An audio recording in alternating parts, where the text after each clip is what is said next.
જે રાજકોટ શહેરની અંદર બી ડિવિઝનની અંદર આપણને એક નોકર ચોરીની ફરિયાદ મળેલી હતી. એની અંદર ફરિયાદી શ્રી રાહુલભાઈ સાવંત જે છે એ અહીંયા ઘણા લાંબા સમયથી પોતે સોના ચાંદીના કામમાં રોકાયેલા છે. તો એમણે મહિના પહેલા જે કારીગર રાખેલો હતો એ વિજય નટુભાઈ નાગાણી, એણે મહિના પહેલા રાખેલા એટલે એને જ પોતે આ નોકર ચોરી જે છે એ કરી અને લગભગ 17 લાખની ચાંદી લઈ અને ભાગી જવાની અમને ફરિયાદ મળી હતી.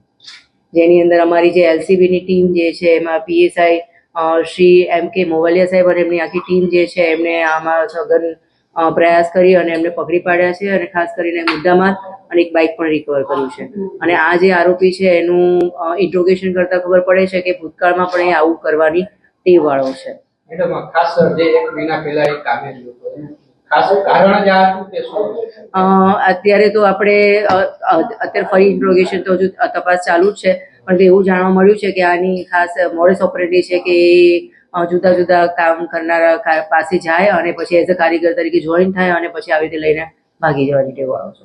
મેડમ, રાજકોટ શહેરમાં જે આપના વિસ્તારમાં ચાંદીના યુનિટો ઘણા બધા, લોકો રજીસ્ટ્રેશન નથી કરાવતા અને આ પ્રકારની ઘટનાઓ પણ બનતા છે, તેના માટે ખાસ આપણે મારું ખાસ ચોક્કસ કહેવું છે કે આપણે નિયમોનું પાલન કરીશું તો જ આપણને વધારે સારી રીતે સ્મૂધ સિસ્ટમ પણ મળે અને આવી રીતે કોઈ પણ ઘટનાને આપણે નિવારી શકીએ.